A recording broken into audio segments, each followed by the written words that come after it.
ध्यान से सुनिए महाराज, जीवन में जब किसी व्यक्ति को बार बार विरोध, ईर्ष्या या अनावश्यक बाधाओं का सामना करना पड़ता है, तब सबसे पहले मन अशांत होता है। मनुष्य बाहर से भले ही मजबूत दिखे, पर भीतर ही भीतर चिंता, भय और असुरक्षा घर कर लेती है। शास्त्र कहते हैं कि वास्तविक शत्रु पहले बाहर नहीं, मन के भीतर जन्म लेता है। जब मन डगमगाता है, तब छोटी छोटी बातें भी बड़े संकट का रूप ले लेती हैं। कलयुग में यह स्वाभाविक है कि हर मुस्कान सच्ची नहीं होती, हर साथ देने वाला मित्र नहीं होता।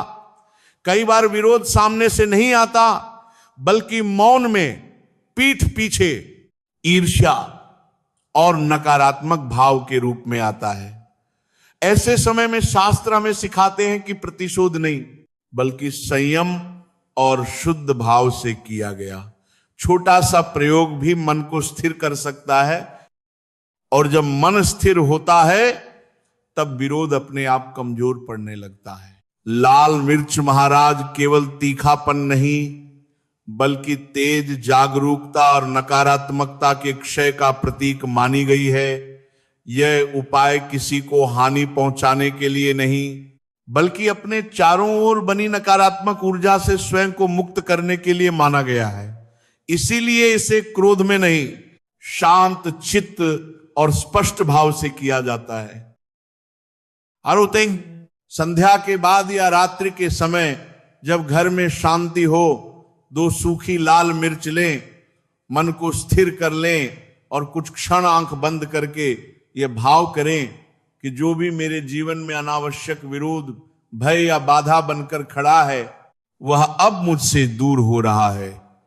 इसके बाद दोनों लाल मिर्च पर काले रंग से केवल शत्रु लिखे, नाम लिखना आवश्यक नहीं, क्योंकि यह क्रिया किसी व्यक्ति विशेष के लिए नहीं, बल्कि समस्त नकारात्मकता के लिए होती है। अब मौली या कलावे का धागा लें और उन दोनों मिर्चों को साथ साथ रखते हुए धीरे धीरे 4-5 बार लपेटें। लपेटते समय मन में कोई क्रोध न रखें, केवल इतना ही भाव रखें कि मैं अपने जीवन में शांति और सुरक्षा का चयन कर रहा हूं। चाहे तो मन ही मन श्री राम या बालाजी महाराज का स्मरण कर सकते हैं। इसके बाद उन मिर्चों को कपूर की लौ से जला दें।